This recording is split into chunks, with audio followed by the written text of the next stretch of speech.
महाराष्ट्र में महायुति को जनता का भरपूर समर्थन मिला। प्रचंड बहुमत के साथ महायुति की सरकार बनी।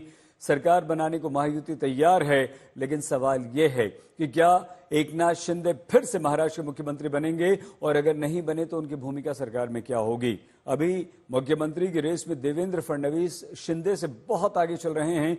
अजीत पवार बाहर हो चुके हैं, वहीं एकनाथ शिंदे ने इस्तीफा भी दे दिया, जिसके बाद वो नई सरकार बनने तक कार्यवाहक मुख्यमंत्री के तौर पर काम करेंगे। आज महाराष्ट्र विधानसभा का कार्यकाल खत्म हो गया। वहीं बीजेपी के अलावा अब सहयोगी दलों के नेता आठवले ने भी देवेंद्र फडणवीस का खुलकर समर्थन कर दिया है, लेकिन अभी भी साफ नहीं है कि महाराष्ट्र का अगला मुख्यमंत्री कौन बनेगा, और उससे बड़ा सवाल ये कि मुख्यमंत्री कब बनेगा।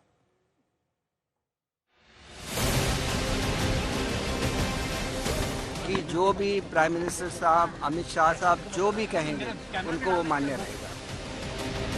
देवेंद्र फडणवीस जी ने मुख्यमंत्री बनना चाहिए, ऐसा मैसेज एकनाथ शिंदे जी को दे दिया। डबल इंजन सरकार जो चलेगी वो देश के हित, महाराष्ट्र के हित में काम करेगी।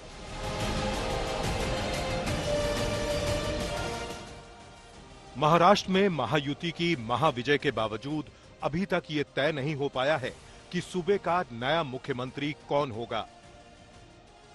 महाराष्ट्र के चुनावी नतीजे आए हुए 3 दिन बीत चुके हैं, लेकिन 132 सीट जीतकर सबसे बड़ी पार्टी बनने वाली बीजेपी ने अभी तक अपने विधायक दल की बैठक नहीं की है।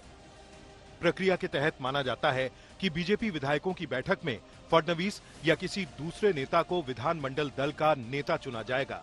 इसलिए अभी मुख्यमंत्री का ऐलान होने में समय लग रहा है। खास बात यह है कि महाराष्ट्र विधानसभा का कार्यकाल 26 नवंबर को यानी आज पूरा हो रहा है। माना जा रहा था कि अगर 26 तक नई सरकार का गठन नहीं हुआ तो राष्ट्रपति शासन की नौबत आ सकती है, लेकिन आज एकनाथ शिंदे ने राज्यपाल को इस्तीफा सौंप दिया। इसके बाद राज्यपाल ने नई सरकार बनने तक शिंदे को कार्यवाहक मुख्यमंत्री रहते हुए कामकाज जारी रखने को कहा है। महाराष्ट्र में मुख्यमंत्री का चेहरा अभी तक तय नहीं हुआ है। बीजेपी का मानना है कि खुद एकनाथ शिंदे को देवेंद्र फडणवीस का नाम आगे करना चाहिए था। वहीं पर शिवसेना के लोगों का कहना है कि लोकसभा के समय पर मुख्यमंत्री एकनाथ शिंदे होंगे, इस तरह का वादा बीजेपी के शीर्ष नेतृत्व ने किया था। अब देखने ये होगा कि आने वाला मुख्यमंत्री महायुति में से महाराष्ट्र में कौन बनता है, इस पर फैसला कब तक होगा। लेकिन अभी भी मुख्यमंत्री पद पर सस्पेंस खत्म नहीं हुआ है। नए सीएम को लेकर यूं तो अटकलें कई चल रही हैं, लेकिन सूबे के बढ़ते सियासी घटनाक्रम को गौर से देखें तो तस्वीर कुछ कुछ साफ होती दिख रही है। एकनाथ शिंदे ने कार्यकर्ताओं से आवास पर न जुटने की अपील की। फिर श्रीकांत शिंदे ने वो ट्वीट भी हटा दिया जिसमें एकनाथ शिंदे को फिर से सीएम बनाने की मांग की गई थी। इसके बाद एकनाथ शिंदे के साथ राजभवन पहुंचे दीपक केसरकर ने मुख्यमंत्री पद को लेकर बड़ी बात कह दी। एक मत से सब होगा और एक मत से सरकार चलेगी। किसी को भी कोई भी नाराजगी नहीं रहेगी। जो भी पक्ष सृष्टि निर्णय लेंगे, शिंदे साहब ने क्लियर कट बोला है कि जो भी प्राइम मिनिस्टर साहब, अमित शाह साहब जो भी कहेंगे उनको वो मान्य रहेगा। यानी सीएम पद पर बीजेपी का दावा बेहद मजबूत हो गया है, और इसके पीछे सियासी वजहें भी काफी बड़ी हैं। दरअसल महाराष्ट्र विधानसभा चुनाव में बीजेपी ने 89% सीटों पर जीत हासिल की है, जो 2014 की जीत से भी बड़ी है। इसके साथ 2019 से 2024 तक के राजनीतिक घटनाक्रम के बाद बीजेपी सीएम पद के जरिए कार्यकर्ताओं का मनोबल बढ़ाने की कोशिश करेगी। बीजेपी इस बड़ी जीत से सूबे में मजबूत हुए सियासी वर्चस्व को 2029 तक बनाए रखने की कोशिश करेगी। साथ ही अपनी अगुवाई में सरकार का नेतृत्व करेगी।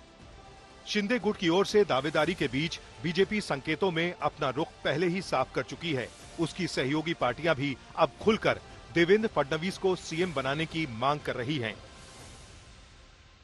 किसको मुख्यमंत्री बनना चाहिए? इसलिए मुझे लगता है कि अभी बीजेपी हाईकमान ने तो निर्णय लिया है कि देवेंद्र फडणवीस जी ने मुख्यमंत्री बनना चाहिए, ऐसा मैसेज एकनाथ शिंदे जी को दे दिया है। लेकिन एकनाथ शिंदे जी का कहना है भाई उनको और थोड़ा मौका देना चाहिए। हालांकि शिंदे की पार्टी के नेताओं के रुख को देखते हुए अभी ये राह इतनी सीधी नहीं दिख रही है। क्योंकि शिंदे को सीएम बनाने की मांग को लेकर बयानबाजी तेज हो गई है।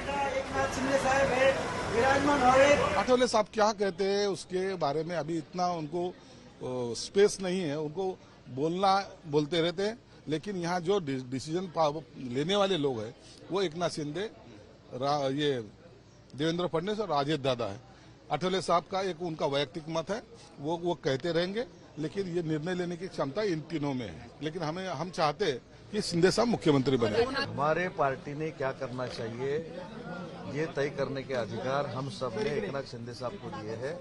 आठवले साहब का रिस्पेक्ट है, लेकिन हमारे पार्टी में क्या होना चाहिए क्या नहीं होना चाहिए ये हम फाइनल करेंगे।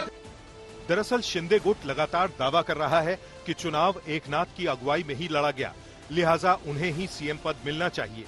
साथ ही शिंदे गुट जीत में अहम भूमिका निभाने वाली लाडकी बहन जैसी योजनाओं का श्रेय लेकर अपने सियासी दबदबे को मजबूत करना चाह रहा है। कोशिश ये भी है कि विधानसभा में इस बड़ी जीत के बाद मराठा नेता के तौर पर एकनाथ शिंदे और मजबूती से स्थापित हों। साथ ही सोच ये भी है कि अगर शिंदे दोबारा सीएम बनते हैं तो विधायकों को साथ रखना और भविष्य में उद्धव ठाकरे की राजनीति का जवाब देना और आसान होगा। हालांकि इन मांगों के बीच बीजेपी का रुख बेहद सधा हुआ है। भाई थोड़ा समय जा रहा है, लेकिन जनता के हित में, महाराष्ट्र के हित में है। महाराष्ट्र को आगे लेके जाने के लिए है। हमारा केंद्रीय नेतृत्व और महाराष्ट्र के तीनों नेता बैठेंगे और मुझे लगता है योग्य निर्णय होगा। ऐसा निर्णय होगा कि महाराष्ट्र की जनता के लिए, विकास के लिए डबल इंजन सरकार जो चलेगी वो देश के हित, महाराष्ट्र के हित में काम करेगी। नए सीएम पर मंथन जारी है और विपक्षी दलों का तंज भी। मानता उनके पास बहुमत है, अगर बहुमत नहीं है तो उनको बहुमत कैसा प्राप्त करना है, किसी को तोड़ना है, किसी को खरीदना है, इस बारे में लोग माहिर है। आपने देखा होगा महाराष्ट्र में तो बहुमत के लिए शिंदे की पार्टी भी तोड़ सकते हैं और अजित पवार की पार्टी भी तोड़ सकते हैं। तो मुख्यमंत्री मेरे हिसाब से भारतीय जनता पार्टी का ही बनना चाहिए। महाराष्ट्र को कौन ज्यादा लुटा कर मोदी जी के मित्रों को दे सकता है, ऐसे प्रधानमंत्री, ऐसे मुख्यमंत्री का सिलेक्शन दिल्ली में बैठी हुई बीजेपी की हाईकमांड सोच रही है और इसलिए उनको समय लग रहा है। तो महाराष्ट्र बेचना तो तय है उनके लिए। हालांकि अजीत पवार कह चुके हैं कि मुख्यमंत्री बीजेपी का ही बनना चाहिए। माना जा रहा है कि जल्द ही किसी एक चेहरे पर तीनों दलों के बीच बात बनेगी, लेकिन सवाल ये है कि आखिर वो कौन सा चेहरा होगा जिस पर तीनों दलों की रजामंदी होगी।